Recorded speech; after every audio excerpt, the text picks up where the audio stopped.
watching and listening to Chris and Leicester Till I Die TV on YouTube and your favourite podcasts. Right, Chris. All right, good afternoon. And it is a good afternoon if you're a Leicester fan, I guess. If you're a fan of 90-odd of the clubs, whatever it is, 91 of the clubs, probably not. I thought I'd wake up this morning and everybody would be going, well done, Leicester, well done. But we seem to be hated now more than Manchester City. It's like, they didn't mind us breaking the rules. Well, yeah, you broke the rules, you get done, whatever. But the fact that we dared to fight back and actually win so we don't get a points deduction, and surely, to quote a famous saying, isn't football the winner? Because at the end of the day, the league will be decided by 22 players on a pitch, not 12 men in a boardroom deciding, or they haven't ticked this box, or they haven't, crossed that circle or whatever. So surely football, is it not the winner? Look, load of questions to get through. We are going to speak to the busiest man in football today. If you've not seen his face over the last 24 hours, where have you been? Because he's literally, I think if you took a telescope out and looked at the moon, you'd see his face looking back at you. It says there, financial expert Kieran Maguire. He's been on Sky, he's been on the BBC, he's on the BBC again tonight, he's been on Talk Sport. I think he's been in his column in the Beano. He's everywhere. We'll bring him in straight after this. He says.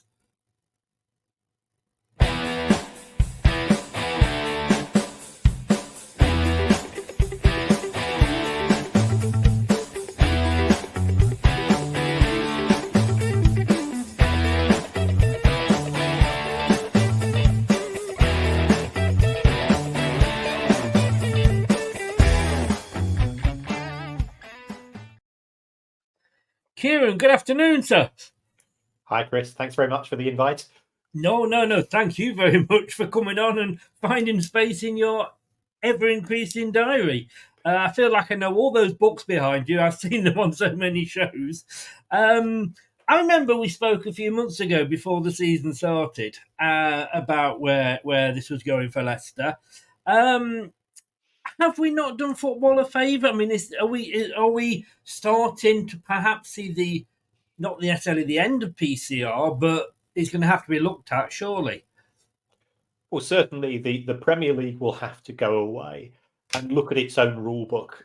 And I think the Premier League has come out of this in a very, very embarrassing position because it's had a huge amount of time to draft the rules. It's, in theory, will have stress tested the rules so they can cope with slightly unusual circumstances as we have here.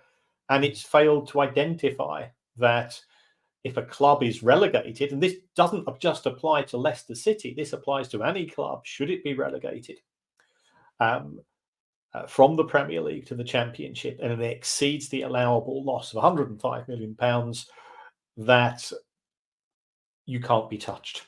And I would imagine there will be other clubs who are furious because they were counting on a points deduction for Leicester City this season. Yeah, I'm not saying that that's the right thing because I'm old school like you. What happens on the pitch should dictate where you finish at the end of the year. But we've already seen in relation to Everton and Nottingham Forest, and also in the EFL, Sheffield United have got a points deduction. It's tended to go under the radar because it's a relatively minor one. That the authorities are taking sanctions, and we often talk about wanting consistency in terms of the interpretation of the rules by the officials on the pitch. You would expect the same to be wanted off the pitch, and this has not been the case. At the same time, it has to be stressed, Leicester didn't break any rules. Well, this is what I was going to say, because if you break the rules or break the law, you are, well, I say, and I'm sort of talking here as totally as a layman, but if you do that, you are surely perceived to have gained an advantage from doing that.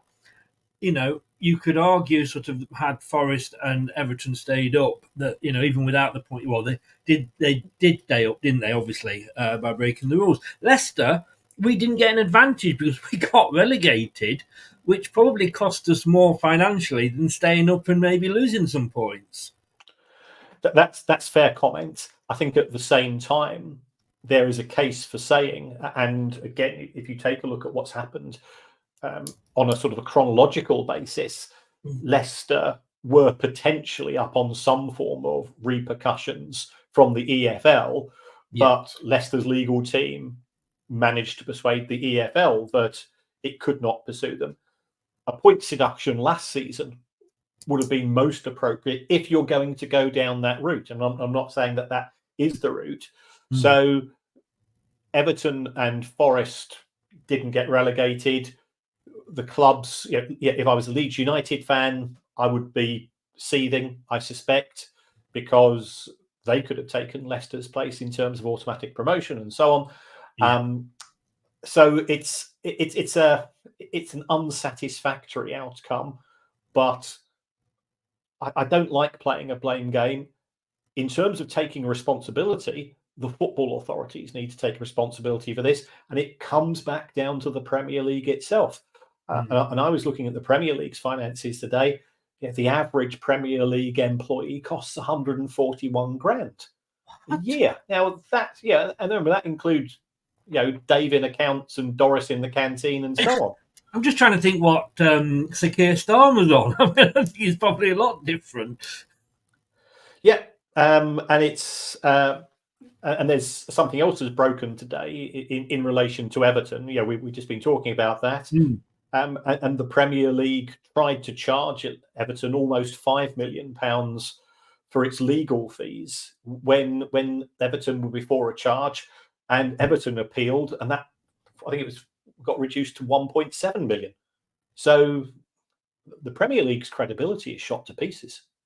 It's almost like the Premier League's saying, right, whatever we're going to charge with, however what we're going to do, whether it's money points, whatever, we'll go in high so that we can then come down, which is wrong, isn't it? It's like you don't go in and saying like, well, you could get 20 years, but put up a good defence and we'll knock it down to 15. Yeah, it's poor. It comes across as unprofessional. Now, the Premier League lawyers were claiming charging £900 an hour. We're in the wrong job. We are in the wrong job. Yeah. Yes. Well, I saw how much the Premier League experts charge, and I think I do everything for nothing. Yes. So, but then perhaps that reflects my market value, Chris. Well, no, I think it means that you probably know what you're doing. They're the ones that are robbing, But does this? I mean, like you say, somebody's head surely at the Premier League headquarters has got to roll for this, because it appears that the EFL, although yes, we managed to sort that out, but the EFL do have a clause that if you get promoted, they can still legally sort of come after you, if you like, for want of a better word. So surely someone at the Premier League is going to be very nervous this morning, panicking every time his phone rings. Yeah, if that person is still there. Remember, the rules were drafted many years ago. It could be that person has moved on. Surely the Premier League should have looked at the position as soon as Leicester decided to effectively charge the Premier League itself, and realised that they were on a very, very weak position. They've incurred substantial costs. Those costs are going to have to be borne by the 20 members of the Premier League, including Leicester City. Leicester City had incurred legal and financial and expert costs themselves with regards to the announcement that we just had. All of this money is going out of football, and I know sports lawyers. I count myself very lucky that I know Nick DeMarco on a social basis, and I see him at events and so on, and I think the guy's a genius. Well, but he's our new hero. Let me put it that way. Yes. I mean, Is this, I mean, does this push forward? Do we need this independent regulator? And I know we've got a new government now, so it may not be back in the mix, but do we need somebody that knows what they're doing and knows what they're talking about? I think that's actually a separate issue, Chris. If we take a look at the King's speech that we've just had, the government did specifically state that it was going to move ahead and it was going to adopt the progress which has been made to date with an independent regulator. Would an independent regulator get involved in this case or that of Everton or that of Nottingham Forest? No, it won't. The day-to-day running of the football industry will still be the responsibility of the Premier League and the EFL. What could the regulator do? Well, here's a simple suggestion.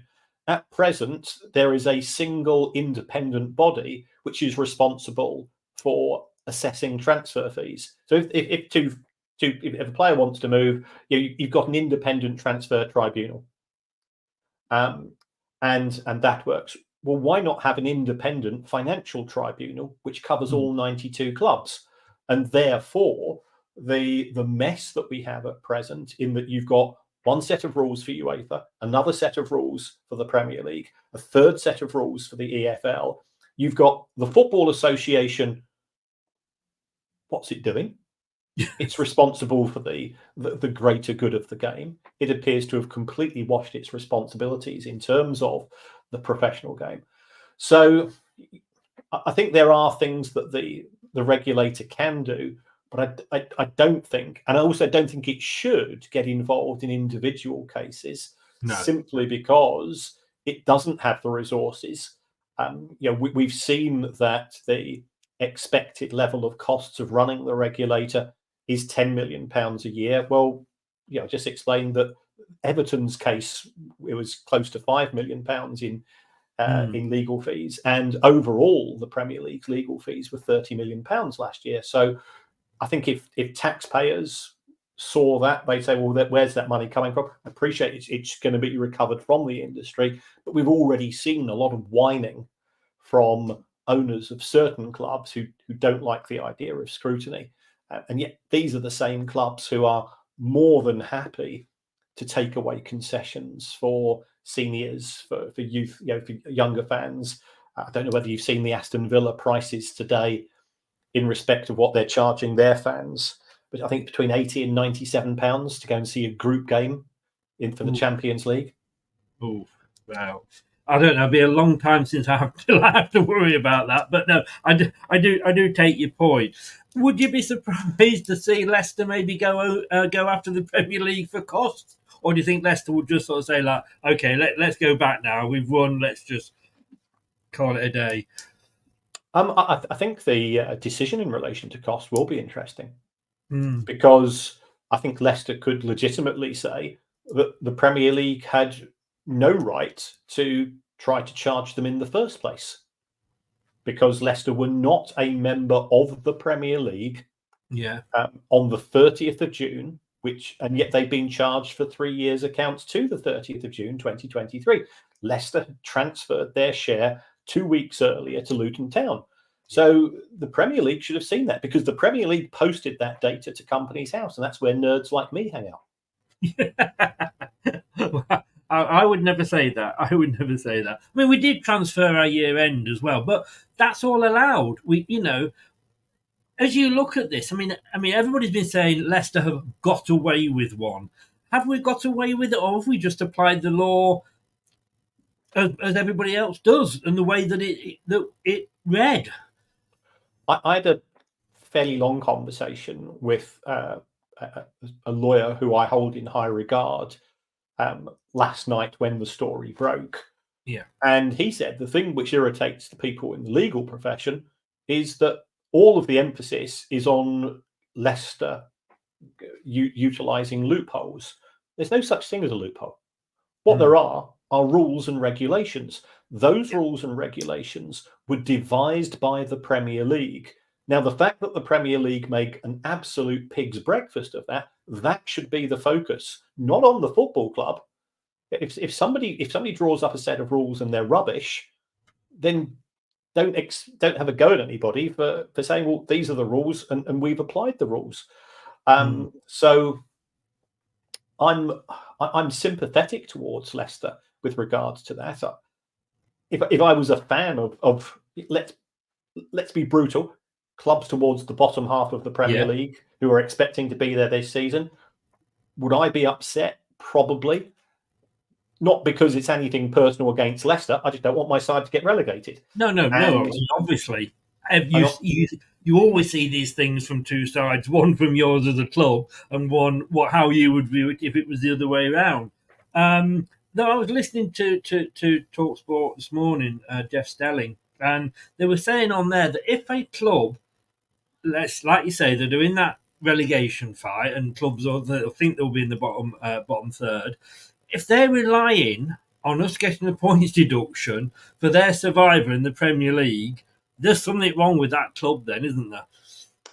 There's something wrong with that club, and there's also something wrong with the Premier League as a product. Because we saw two clubs have points deductions last season. I noticed in your little diagram to the side of the pair of us on the screen, you say Foxes avoid 2023, 2024 points deduction. I think that actually is a separate topic, Chris, because the issue that we're looking at is 2022, 2023, and Leicester potentially could be up on a charge for the 23-24 season because it has to now submit its accounts to the Premier League by the 31st of December, and the Premier League has to decide whether or not to go ahead with any charges within 2 weeks of the end of the year. Because I must admit, I did take that off another off a newspaper, to be honest with you, and I did have to put the 20 in because people were messaging me saying, "Were we going to get 23 or 24 points deducted?" But was this not because? Well, I suppose it's that sort of yours for the season before. You're quite right, but it was a yeah. I get where you're going with that one, but like you say, you can't rely on, like I say, other clubs doing, getting points deduction. It should be decided on the pitch. And I remember when we spoke, as I say, before the season, you said that Leicester were potentially not the only club that were going to be affected by this. And I'm not just saying this for me. I'm saying this for sort of all the clubs. It's wrong that a sport is being dictated to not by what happens on the pitch, but by what happens in the boardroom. I agree with you entirely. Even I didn't fall in love with football down to the spreadsheets and the finances of the game. We fell in love because of the adrenaline, the excitement, the sense of belonging, the sense of community that supporting an individual football club creates. And that is a unique experience, I think, for any fan, and it's something that you hold really dear. So therefore, for that to be determined and those moments of elation and misery that we've all experienced are determined not on the pitch, not on by the players that we laud and we think so highly of, but by lawyers and accountants and administrators. It doesn't reflect very well on the sport as a whole. I do have some sympathy for the Premier League because ultimately it is the club owners who told the Premier League, we want cost control measures. Go away and create us some. Why the owners haven't stress tested these rules is another matter. But that's the way the cookie crumbles. Do you think? I mean, we have obviously appealed the original decision. This has gone in our favour. I mean, as Terry says here, even the Premier League barrister in hearing admitted the rules were legally flawed. Not always a good sign when you're trying to defend something. But do you think the Premier League are likely to come back and appeal this decision? I cannot see on what grounds the Premier League can appeal, because the Premier League rules are very, very clear. It can only have charges, it can only effectively prosecute members of the Premier League. It cannot prosecute Leicester City for the accounts at the 30th of June 2023 because Leicester City Football Club Limited was not a shareholder in the Football Association Premier League Limited. So it's an open and shut case, surely. So I just don't see on what possible remit. And if the Premier League loses its own appeal in respect of its own rules, which it's now admitting it drafted in an extremely poor manner, surely that's just wasting good money after bad. Well, you would think so, wouldn't you? And I've made the point here. Yes, like you say, we had transferred, as we have to, over to one of the promoted clubs. I mean, PSR. I don't actually remember the point at when FFP became PSR, but when this was drafted, I mean, you look in, is this any different? And I guess it is. I'm really answering my own question here. But when you look at the likes of this last transfer window, you've got clubs selling off academy players. Chelsea literally trying to force out Conor Gallagher because of the money they would get for him. And we know when we sold Kieran Hall to Chelsea, they paid 30 million over 6 years or something so that they could get, it's 5 million a year. We bought one of their academy players for 5 million. That all went into 1 year, so it's kind of like a free year on Kieran Hall. Isn't doing that, I'm not saying that is cheating, because again, it's within the rules, but it just makes a mockery of it all, doesn't it? It shows that the rules in their present form are not fit for purpose if you define the purpose as to encourage clubs to operate in a genuine profitability and sustainability position. We saw the swap between Newcastle United and Nottingham Forest of two players. In respect of Newcastle United paid £20 million for somebody to be their fourth choice goalkeeper, who they then effectively now trying to put out on loan at a time when they need a new fullback. And Newcastle fans, you can understand their frustration, because let's face it, their owners have got more money than God, but they can't spend it. So I'm not saying there should be no cost control rules, but the ones that we have at present are all geared towards profit. Now, you talk to any accountant as to what's profit, they'll say, what do you want it to be? There are things that we can do as accountants can make profit go up or down by just pressing a few buttons and encouraging a few transactions, as we've seen. And the position that we had at the end of June 2024, where Leicester, Forest, Villa, Newcastle, Everton, and Chelsea, of course, were busily swapping players between themselves at significant profits, all of which purely coincidentally was just in enough time to avoid a PSR breach, means that the rules are a mockery, means that the rules have failed in their original intention. There is an overriding obligation of all clubs in the Premier League to act in what they refer to as utmost good faith towards each of the other clubs and also towards the Premier League as a whole. Well, that's just garbage. Exactly. I've got to say, this gentleman comes in a lot, Rabbit Man. He's an Ipswich fan. Look, I love it. I love the Ipswich story. And he's saying here, we want to see Ipswich have a go for it. Of course we do. Look, they've had two back-to-back promotions. A lovely club, Ipswich. I've always had a soft spot for them. Going back to Bobby Robson, that's how old I am. But he's saying there they spent over 100 million on new players. Are they at risk? No, not at all, because given that you can spread the cost of acquiring players over the life of the contract, and let's assume that those contracts are an average of 4 years, for example. You say £100 million, spread that over 4 years, that's £25 million a year. Ipswich Town have just seen their TV revenues increase from £8 million in the Championship to a minimum of £103 million in the Premier League itself. So if you take a look at the accounts of clubs when they are promoted to the Premier League and I'll use this phrase loosely, the first time. I appreciate that Ipswich Town have been in the Premier League before, but they've not been in it for 10 or 15 years. They've got the advantage of a squad that are familiar with Championship wages. Yes, they'll get a wage boost, and absolutely right and proper that they do so, but they'll still be well within the limits, and nothing to worry about. No. And I come back to Chelsea again.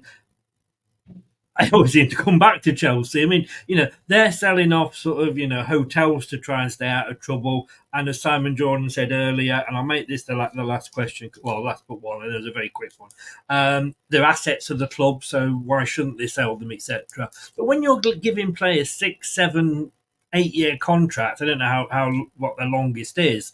I mean, there's 192 years the players have got left on their contracts.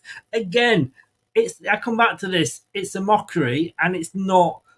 Well, it is within the rules, but it's taking the piss, isn't it? Really, it is. I mean, I know Simon quite well, and we had correspondence on the Leicester issue last night at length. Indeed, and I've got a lot of respect for him as a former owner and somebody that does have an understanding. I like him. Yeah, I do like him. Yeah, and selling assets, I don't have an issue. Selling assets to yourself, that's just daft, isn't it? And booking a profit on the back of it, that does show that the rules are not fit for purpose. Had Chelsea tried to do that in the Championship, they wouldn't have been able to use those profits. No. I mean, like I say, my main things is whether we go up or go down this season. It now looks like it will be purely based on our results. I mean, I've got here, we avoid a points deduction. Are we can obviously the following season, because now we're back in, so it depends, what we've done in this transfer window, etc. That will surely be sort of maybe next season. Are we definitely sort of clear for this season as far as you understand it? No, because Leicester still have to be assessed for the 3 years ended the 30th of June 2024, and because they are now a member of the Premier League, they would be assessed for a maximum loss of £83 million, because it's 35 million for each year in the Premier League, 13 million for each season in the EFL. So should they have exceeded the loss of £83 million, and if they are deemed to be part of the Premier League, and therefore the Premier League can do an investigation, I think, as I mentioned earlier, Leicester have to submit their 23-24 accounts by the 31st of December, and the Premier League have until, I think it's the 14th of January 2025 to determine whether or not they're going to have a case against the club. And that also applies to all other clubs. Yeah, but even though last season, again, we weren't a Premier League club, so they're looking at finances for us when we weren't in the Premier League. That's right. But because Leicester City were a member of the Premier League on the 30th of June, which is the period from which they now have to being assessed. They get you one way or another, don't they? Like a tax man.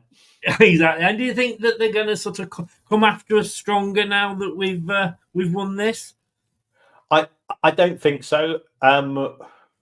Whilst I can imagine some Leicester fans will think that Richard Masters has got a picture of a Leicester shirt and Jamie Vardy, and he's throwing darts at it.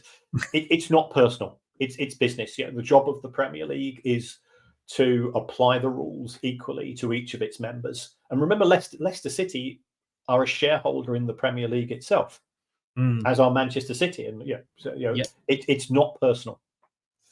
Brilliant. I appreciate time. I'm looking at the time and appreciate, like I say, you've got so much on at the moment. I really do appreciate it, Kieran. Hopefully, if nothing happens, we won't speak to you again, and I mean that in the nicest possible way.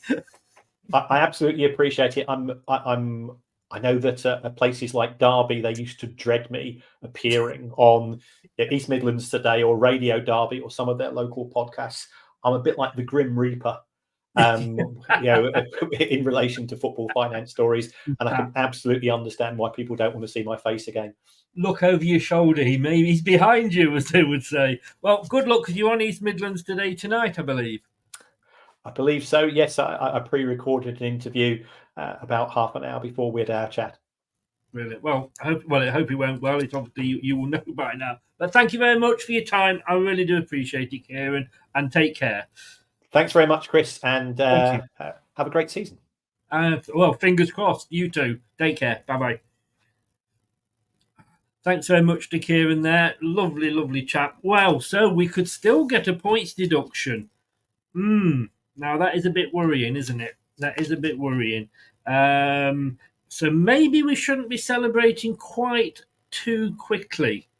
Who knows? Who knows? It'll be interesting to see where this is go. Worrying.